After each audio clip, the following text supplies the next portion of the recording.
Good afternoon and Happy New Year Happy to New Year. you. Yeah. Happy New Year to you. Happy New Year to Happy you. New Year, dear WrestleMania. Happy New Year to you. Honestly, it's an honor just to be nominated. Oh, I think you've had a great season. Despite picking most of your games wrong, Oh my gosh. your heart's always been in the right place. And it literally is most of the games. We've had matchups We like... both forgot how old Aaron Rodgers was. It was a long year. It's a new year. Now we got a fresh slate. What's sad is over half the games have pretty much been gimmies. Yeah. And yet I'm under 500. I don't know. I think this is the week Vince Young figures it out. That's like, oh yeah, he's not on the team. He's been retired for 10 years. It's never very good. So let's talk about this. Now, I know I've been off for the better part of the last couple of weeks. You've had some time off, but we've actually managed to spend a couple times there, get together a couple times. Yeah. You with your new dog Siegfried, Ziggy, a.k.a. the Zigmeister. Exactly. That's my impression. That's right. He's a rat. No. I wasn't going to bite your ear. That wouldn't be appropriate for the Valley News Now. But yeah, it does a lot of ear biting. Exactly. So, honestly, one of the cutest puppies I've ever seen in my life. I appreciate it. I'll tell him you said so. And you and the family brought Ziggy and yourself over to my wife and I and our dog Butters. Yeah. And they had a good initial meeting. Butters loves. We had to kind of settle. I know you're like, I can't wait for more dog talk. But we had to settle Butters because Butters is a very sweet dog, but man, does she love puppies, all right? So we had to kind of continue because it would have just been all day long them wrestling on the ground and Butters just, and so it's like, we got to give Sig a break here, But anyway, had a great time, made a lot of great food. Awesome time. You may have gotten a little heavier. I had this game I wanted to play where I was like, can you really expand your waistline 2 whole sizes in 3 weeks? I'm going to try and see if that's just sure enough, my belt. Yeah, no, we were just talking before we got started here. We got to go to the gym this weekend or something because it's that time of year. It really is that time of year. Yeah.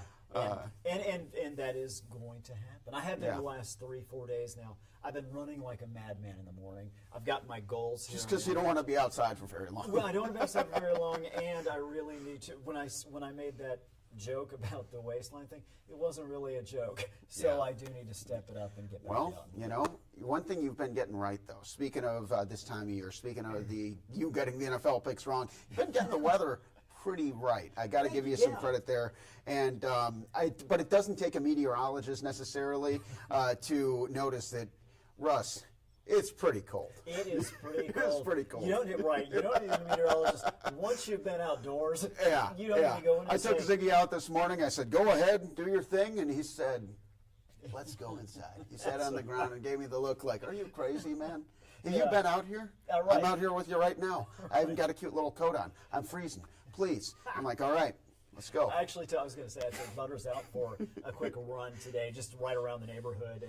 And she did all right, but you could tell initially before we really got moving, she's looking at me like, are you nuts, Dad? I know. Yeah. Exactly. The answer is yes.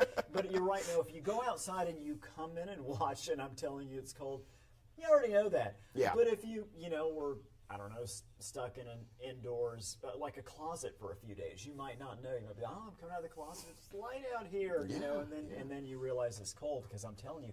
No, it isn't. And the thing is, we're going to be cold. Really cold this weekend. I say really cold. It's probably underselling. It's going to be frigid this weekend. Yeah. With wind chills. I was seeing like negative 11s even. We're gonna. That's the actual air temperature. We're gonna go quite a bit colder. Oh my gosh. We're going to go ahead and go over this real quick, and we'll tell you it's kind of an extended window of time. It's not just through this weekend, through the middle to maybe the latter part of next week that we're going to be really entrenched in this super cold. I know. I'm sorry. I'm the bearer of bad news, but I don't mean to. I'm not bringing it. So here's what we've got for you. This is starting on 5 o'clock this afternoon. One thing we're noticing, you've got it today, sunny, blue sky all across the region, looking very good. Northwest wind, fairly light, and we're going to move this along. 9 o'clock this evening. You're out. You're enjoying yourself as you head into the weekend. Bundle up out there. It's going to obviously, as it often does at night, get even colder. And then we're going to jump ahead to tomorrow morning. Now, again, these are actual air temperatures. We'll get to wind chill in just 1 second. But you can see Langdon, 7 a.m. tomorrow morning, 20 below. There's a random 14 below there. So if you're in that spot, apparently there's a city missing. But there certainly is a temperature there. 14 below in Thief River, 9 below Fargo, 12 below Grand Forks. Clear sky, beautiful start to our day tomorrow. Winds are going to be a little lighter tomorrow, but here's the thing. When it's this cold, it does not take a very strong wind. Even a breeze really impacts and adds on to that wind chill. So 3 o'clock tomorrow afternoon, Fargo all the way back up to 0. Again, you see a lot of negative temperatures out there, meaning those below 0 temperatures, even during the middle of the afternoon, even with that sunshine. Finally, we're going to cut this off right around 9 o'clock. I think we go through midnight here. And you can see we're back. Now, this is Saturday night. Okay. Midnight. So for many locations, especially those northern areas, we're not even going to come close to getting to 0 tomorrow. For Fargo, we are going to hit 0 in the middle of the day. But again, you get the sunshine, the blue sky. Now we're going to look at our wind chill map here. Anything, by the way, any map we show you where there's a lot of like this deep purple and almost white, that indicates it's going to be super, super cold. Just as you might imagine during the summer when you see something red, you want to, you know you're going to be on fire. So this is 9 o'clock. This is this evening, wind chill temperature. So I mentioned if you're out and about tonight, make sure you bundle, make sure you cover that exposed skin. And we start looking at numbers like Langdon, 34 below with the wind chill. That's when we have that potential for frostbite in as little as 10 minutes to any exposed skin. So with that in mind, I know for me, my eyeballs always get cold. How do I protect me too. Because I think what you want to do is get maybe ski goggles. Ski goggles. That seems to do the trick for most people. I don't know if my face is weirdly shaped. Well, it is. The air always gets in. It's like my head's like a bubble. Oh, you get the steam? You get, I'll get that too. Exactly. I used to wear ski goggles in recess football. Okay. Yeah, they called me ski goggles. I like that look. Yeah. They called me Horace Grant. That's what I was just thinking. Chris Mullen, Horace Grant. You're a guy that's got the eye goggles. At least don't have the ear goggles on. Okay, so this is 8 o'clock tomorrow morning. Check this out. Projected wind chill of 42 below Langdon, 36 below for Roseau and Hallock, 29 below Foston. Again, this is the wind chill tomorrow morning. Clear sky. I want to point out that it's going to be sunny. Hey, at least you can see how cold it is. All right, there's no clouds. When you're sitting in your home and you've got it set to 74 and you look out and you see the sun, that's great. No, this wouldn't even work. But what I used to do during like the end of winter back growing up in Illinois is I would crank the heat all the way up. In the car. Yes. And then I would roll the windows down. And I would pretend it was summer. Cruising along. Yeah. But you can't do that here. Well, you shouldn't. You shouldn't. That's for sure. Turn into a popsicle. Exactly. And frozen to the wheel. Exactly. You got pulled over going 85. Why were you speeding, sir? Well, my foot froze to the gas pedal. Exactly. Treacherous. And that's a problem. Yeah. Anyway, Saturday afternoon, wind chills, again, a little improvement, still well below 0. Then we jump to Saturday night, Sunday morning, and same issue again. It is going to be extremely cold. Wind chill values are going to consistently across the region be between 10 below and even 40 below. Again, for some spots. Then we get a little more smoke on the water coming with some deep purple. Exactly. Yeah. Very good. Fire in the sky. Sunday. If only that might heat it up a little bit. We're getting a little better here. Sunday afternoon. Okay. Again. Yeah. That's all. Only -10. Right. Yeah. Now, I will say this. Monday morning, we finally start to see improvement. Now, the air temperature is still going to be very cold, but winds are going to finally be just calm. And when the winds are calm, obviously the wind chill factor is taken out. So that's what we're looking at here for your weekend. Just real quick, I want to show you a couple snapshots here. 2 o'clock tomorrow afternoon. These are the actual air temperatures. You're out tomorrow, again, getting the sunshine. 0, Fargo, 4 below Grand Forks, 5 below Thief River. We take it to Sunday. Same thing, air temperature, notice in a couple spots is a little warmer, as long as you know warmer means 4 below if you're in Devil's Lake. 1 if you're in Jamestown. Now what I want to show you is the 2 o'clock wind chill temperature for the next couple days. This is what it's going to feel like at 2 o'clock tomorrow afternoon. All right. 19 below Fargo, 23 below Grand Forks, Thief River, Devil's Lake. Very similar on Sunday. So, again, just letting you know, giving you some numbers, giving you some examples. One more thing I'm going to show you with the temperatures here. Temperature trend, notice well below normal. Normal's about 19, 18 degrees. We do see a little bump as we look ahead, about a week plus away. So it's a while, but we are going to see a jump there. We'll actually have a couple numbers for you in a second. But before we get there, Big game this weekend. I believe that's my next graphic. Huge. When I say this weekend, what I mean is Monday, and that is not the next graphic. So I do want to show you our temperature trend. Again, this is looking out the next Friday, so 7 days. What is this? Zeros. What is this, like a lake? It's kind of lake moving. The water's freezing, and it's going to freeze more. Okay. You're going to just, 0 Saturday, 0 Sunday, 6 Monday. This is the actual, again, high temperature. 3-7, finally trending up next Thursday and Friday, 16-13. So you saw that little bump we had. We're going to have a party. I know, exactly. 16 is going to feel like 60. That's when you want to crank the heat in your car, roll down the Yeah, you'll see that lunatic heading to middle school just wearing his shorts. We all know the kids growing up like, hey, it's 40 degrees, wore the shorts today. That was Brett. Yeah. Come on, man. That was my son in Missoula, Montana. He'd be like 4. He's like, do I have to wear a long sleeve shirt? Do I have to wear a jacket? Yeah.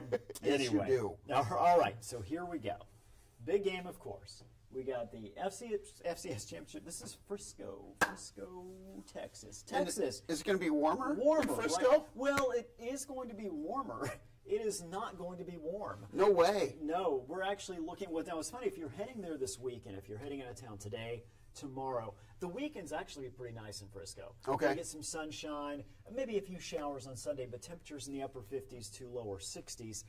Then we jump to Monday. Big cold front moves through. Now, decent weather. I think it's going to be dry, partly to mostly cloudy, but temperatures in the upper 30s. It's because it's Montana against North Dakota. Well, or Montana State. But you know what I mean? It's like those two states. Exactly. Yeah. And they didn't want so they took the weather with them. Yeah. They took the I kind of like that. I mean, I think it's more appropriate for those teams to have to play in the cold. It's January 6th, right? It's two cold weather teams. Yeah. I completely agree. Yeah. It's going to be interesting because, North Dakota State doesn't have the advantage that you might want to have playing maybe a more warm weather team, one of those Southern Conference teams. It is Montana State. Montana State plays their home games out in the cold. So NDSU practices a ton outside true. the cold too. So it's going to be an awesome battle. That's going to be. I think a great game. Excited about it. Think you and I, at least if I'm working that night, we're going to get together for a little bit of that and watch at some least. of that game. So who do you got winning? I don't want to talk about it. Okay. Listen. My son went to University of Montana. Now we're here. Bison went to the game a couple weeks ago. You and I and a few others, and had a great time. I love it. I'll just say this: I won't predict a score who's going to win. I'll say Montana State looks darn tough this year. Okay. I'm going NDSU. Good. I just think that they have the moxie, chutzpah. Yeah. Yeah, I just think that they're gonna they've been there before. Yes, and so is Montana State, but it's a home game for NDSU when you go to Frisco at this point. With how many times they, it's back to business. The reality is I do think it's like I think most people think it's going to be a great game, close game. And I will say, having watched North Dakota State twice beat South Dakota State this year, South Dakota State is obviously a juggernaut. That lets you know, okay, they're a great team. Montana State's great, North Dakota State's great. I'm going to say North Dakota State by 1. How about that? Okay, I like that. We'll go with a 24-23. Ooh, love that. Yeah. I'm not going to change it. That's my prediction too. I'm copying you. Okay. Let's predict some NFL games. These are always so tough. For me. Baltimore favored by 20 to beat the Cleveland Browns. Think Baltimore wins this one? Oh, I think Baltimore wins. Probably by 20. Yeah, I think Baltimore wins that one too. Yeah. Cincinnati against Pittsburgh. Now the Bengals could still make the playoffs. Pittsburgh's in. Yeah. Which kind of made me go with Cincinnati here. That makes sense. What I haven't looked at, I knew Pittsburgh was in. I don't know if their place is set. Meaning, I don't know whether they have win something or to lose. play for. Yeah. If they have something to play for, I'm going to probably go Pittsburgh because it's in Pittsburgh. However, Cincinnati certainly has something to play for. Mm-hmm. So I could see I'm going to go Pittsburgh close. And Pittsburgh, the last couple of games, they've laid a couple eggs there. Against Baltimore, they did not look good at all. Also, Joe Burrow, despite Cincinnati not necessarily having an elite year, you could say is the best quarterback in football. Yeah. No, I think you're probably right there. You know what? I'm sorry. I'm going to go Cincinnati. I'm going to make the change right here. Right here. You're scoring right at home. now. Cross out what I just said. Cross it out. And put Cincinnati. Write something else down. Exactly. Carolina Panthers visiting your Atlanta Falcons. Well, Atlanta Falcons, my team, did my favorite thing that they do a lot of years this week is that they blew a game which they needed to win to make the playoffs. Atlanta's going to win, but they also need Tampa to beat New Orleans, and I think we can all laugh at that. I'm going Atlanta. That's a Panther sound. Okay. Are you going Panthers? Panthers. Okay. Dallas hosting the Washington Commanders. I'm going to go Washington. I'm going Washington. I could see Dallas winning that, but I'm going to go Washington. You said the bearer bad news earlier. It made me think about the Chicago Bears because they always bear bad news. Yeah. Yikes. I just can't wait for the season to be over. Packers are going to win. Packers are going to win. Yeah, that one hurts my feelings. The Tennessee Titans, they're hosting the Houston Texans. And Houston's actually the team, that laid an egg against Baltimore last week. Pittsburgh's lost a couple in a row. Titans are favored by 1.5, too. I'll take Tennessee. Taking the Texans. Okay. Indianapolis Colts, I believe Anthony Richardson's out. Pat McAfee just put the whole team on blast. Did you see that? Did not. He called out everyone except he's like, the equipment managers are cool. Everyone else stinks. It's worth the read of that tweet or X or whatever you call it these days. Yeah. But I think I'd go with Jaguars just because Indianapolis is looking crazy dysfunctional. They are. You know what? I'll go Jacksonville as well. The New England Patriots and Tom Brady hosting Doug Flutie and the Buffalo Bills. Who do you have in this one? Well, I think Doug's really lived off that pass to Phelan back in college, Boston College on the Hail Mary. So I'm actually going to go here with I'm going to go with Doug Flutie regardless. I'm going to go with Doug Flutie and the Bills. Yeah. The Philadelphia Eagles are hosting the New York Giants. Now, Donovan McNabb looking really good out there, but I don't know if he can stop Kerry Collins. Kerry Collins is tough, especially in the playoffs. He was solid, Showed up there, of course, Penn State guy. And I was like the Whitney Lions there. That being said, I'm going to go with Donovan McNabb. I think he's going to, I think he's going to take his name out of Kerry Collins' mouth. I think so. Yeah. High school basketball teammate with Antoine Walker at Mount Carmel in Chicago. People forget Donovan McNabb, very good basketball player. Oh, Syracuse? Yeah. So give me the Eagles and Deuce Staley, Deion Branch, all those guys. Now, this is a tough one to think of a former Tampa Bay Buccaneers cornerback. Leroy Selman. Leroy Selman taking on Archie Manning. That seems like, well, if this were a fight, I know who'd win. Yeah. And also, if this were a football game, I know who'd win. By the way, I did go Eagles. Yeah, so Tampa Bay against New Orleans. Yeah, no, we got. I'm going Tampa Bay. Yeah, I'm going Tampa Bay as well. Yeah. The Denver Broncos. Okay, we're not joking about quarterbacks. Carson Wentz is the starting quarterback this weekend for the Kansas City Chiefs. Denver's got a lot to play for. You can make a case the best defense in the NFL. Right. I think that Wentz is a lot better than he's given credit for at this point in his career. Yeah. But I think that the Broncos are much better than they've been getting credit for all year long. I'm going Denver. I'm going Denver as well. Yeah. The Las Vegas Raiders. Yeah. And their quarterback, Rich Gannon, against Doug Flutie. How about that? Yeah, we have Raiders. Busy day for Doug. Busy day for Doug. Doug. Yeah. Raiders against hosting the Chargers. I'm going to go Chargers. I'm going Raiders here. Wait, no, I'm not. I'm going Chargers. What am I thinking? Okay. Definitely Chargers. Yeah. I knew you were going to correct yourself. That's why I didn't say stop it again. I was like, he'll get this in a second. Okay. The LA Rams, big year for Eric Dickerson. Yeah. And but who knows if they can stop Sean Alexander. You got the Rams hosting the Seattle Seahawks. Yeah, I always saw, when I watch Dickerson, not that he's totally flash, he's everything, but he's a little more flash, whereas Alexander's just of a workhorse. He's a workhorse guy. I'm going to go with the Dickerson and the Rams. Now, we got Chad Pennington and the New York Jets taking on Jay Fiedler and the Miami Dolphins. Yeah. No, all jokes aside, this might be Aaron Rodgers' last NFL game. I don't think so, but he's kind of said some things. It looks like the days of Devontae Adams and Aaron Rodgers are at an end, though, for New York. And then what's the other guy? Tyler Huntley starting for the Dolphins. Makes it kind of a hard game to pick. It does. Now, far be it from Rodgers to ever talk about something to draw attention to himself constantly. No, he would never. But that being said, I would say I'm looking. Miami needs this one. Mm-hmm. I'm going with Miami. I went with Miami as well. Yeah. Arizona Cardinals hosting the San Francisco 49ers. Yeah. Another Josh Dobbs starting for the 49ers. Yeah. See, we were joking about quarterbacks. Right. But now it's like it is that kind of weird time of year where you do get so many random guys. So Right. Josh Dobbs and the Niners. I don't know. I guess Cardinals. Yeah, I'm taking the Fitzgerald over Garrison Hurst. In this one, I take Arizona. Okay. I don't. Yeah, Jake Blummer. I think he's pretty good. All right. Now, this is actually a really, really crazy game. Barring any breaking news, I plan to talk with Eric Moon later this afternoon about this one. Yeah. The Detroit Lions hosting the Minnesota Vikings, and the North is on the line. And this is an extremely tough one to pick.